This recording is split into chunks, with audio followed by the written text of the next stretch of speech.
जय श्री राम। प्रियजनों, हर हर महादेव। आज हम आप सभी के लिए भारत के 5वें ज्योतिर्लिंग केदारेश्वर की कथा लेकर आए हैं। तो बोलिए केदारनाथ भगवान की जय। सूत जी कहते हैं, ब्राह्मणों, भगवान विष्णु जो नर नारायण के रूप में अवतरित हुए थे, किसके लिए? तपस्या करने के लिए। दोनों तपस्या करते भगवान हो के भगवान की तपस्या कर रहे हैं। हम सबको ज्ञान प्रदान कर रहे हैं।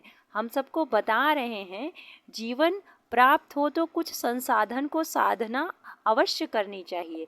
जब तक व्यक्ति साधना नहीं करता तब तक व्यक्ति प्रसन्न नहीं रह सकता। आपको थोड़ा समय निकालना चाहिए जो आपको उचित लगे। 10 मिनट, 5 मिनट, जो आपको लगे। विष्णु जी जो नर नारायण हैं, तपस्या करते हैं, बद्रिका आश्रम में तपस्या करते हैं। वे दोनों ही पार्थिव शिवलिंग बनाकर उसमें स्थित हो पूजा ग्रहण करने के लिए स्वयं भगवान शंभु से प्रार्थना करते हैं कि शिव जी भक्तों की अधीन। इसलिए पार्थिव शिवलिंग का बहुत महत्व है। इसलिए पार्थिव शिवलिंग की पूजा बहुत लोग करते हैं। जैसे हम रामेश्वरम की बात करें, जब हनुमान जी को शिवलिंग लाने में देरी हुई तो महाराज राम जी ने भी पार्थिव शिवलिंग की पूजा की। मिट्टी के शिवलिंग को पार्थिव शिवलिंग कहते हैं। जो मनुष्य पार्थिव शिवलिंग की पूजा करता है उसका बहुत बड़ा महात्म्य है। आप लोग भी पार्थिव शिवलिंग बनाकर किसी तीर्थ में छोड़ दीजिए। कथा को आगे बढ़ाते हैं। स्वयं जब नारायण भगवान नर नारायण के रूप में वहाँ पर उपस्थित हुए, तपस्या करते थे, पार्थिव शिवलिंग की पूजा करते थे, तो उस समय प्रतिदिन उनके बनाए हुए पार्थिव शिवलिंग में पूजित होने के लिए शंकर भगवान स्वयं बद्रिका आश्रम पहुँचते थे। महाराज, प्रतिदिन क्यों? क्योंकि पार्थिव शिवलिंग एक ही बार पूजा होती है, फिर उसे किसी पवित्र नदी या जलाशय में विसर्जित कर दिया जाता है। जब नर और नारायण को पार्थिव शिवलिंग पूजन करते करते बहुत दिन बीत गए, एक समय परमेश्वर शिव ने कहा, मैं तुम्हारी आराधना से बहुत प्रसन्न हूँ, तुम्हारी साधना से बहुत प्रसन्न हूँ, तुम्हारे तप से बहुत प्रसन्न हूँ, तुम्हारे समर्पण से बहुत प्रसन्न हूँ। स्वयं शंकर भगवान कह रहे हैं नर नारायण भगवान को, मैं संतुष्ट हूँ तुम दोनों से। तुम दोनों जो चाहो वर मांग सकते हो। लेकिन आप लोग शायद जानते हो, जो संत, महात्मा और दिव्य आत्माएं होती हैं वे कभी अपने लिए नहीं मांगती। जो दैत्य होंगे वे अपने लिए मांगेंगे। साधारण मनुष्य भी अपने लिए ही मांगेगा। यहाँ तक कि हम कोई व्रत उपवास करते हैं सोमवार मंगलवार, तो महाराज बताइए कितने लोग ऐसे हैं जो कहते हैं हमारा पड़ोसी सुखी हो जाए, हमारा शहर सुखी हो जाए। कोई नहीं कहता है। सबको बस अपना परिवार तक ही दिखता है, उससे आगे तो वे सोच भी नहीं सकते। सिर्फ मैं और मेरे बच्चे, चाचा ताऊ सब गायब हो जाते हैं। अगर बेटा और बहू नहीं सुनते तो फिर महाराज क्या? फिर भगवान से कहते हैं मेरी सुन लो बस, लेकिन अब मेरा इस दुनिया में कोई नहीं। तो इस पे भागवत क्या कहते हैं?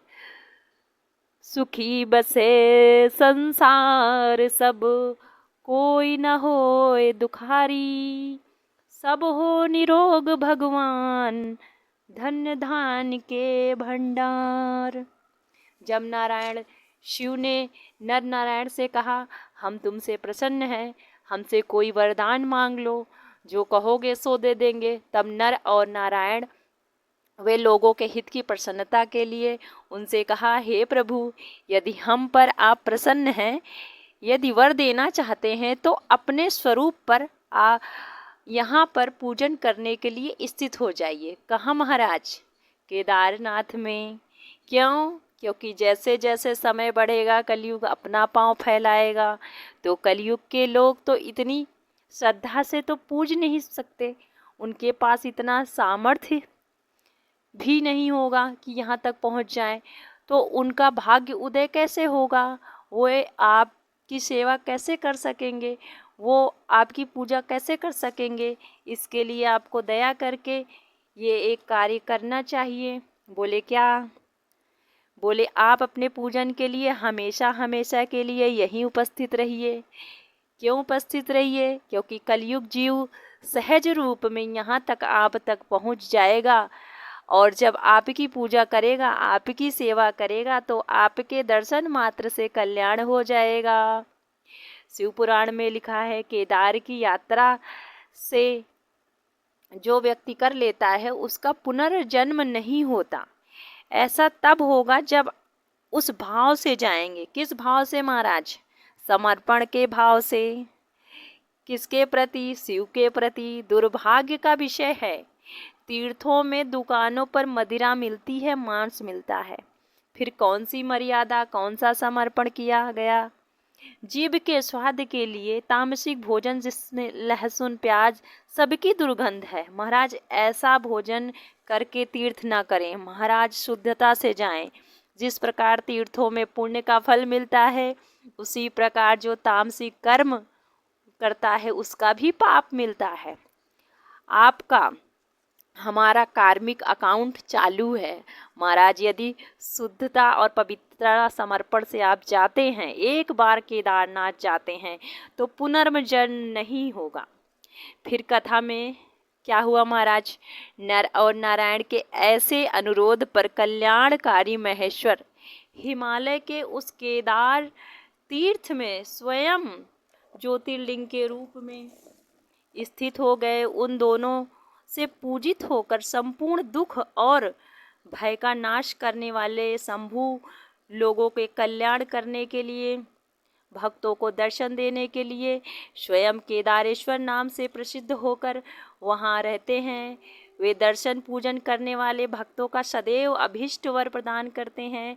उसी दिन से लेकर जिसने भी भक्ति भाव से केदारेश्वर का पूजन किया है, उसके लिए स्वप्न में दुख नहीं आता, उसका कल्याण हमेशा होता है।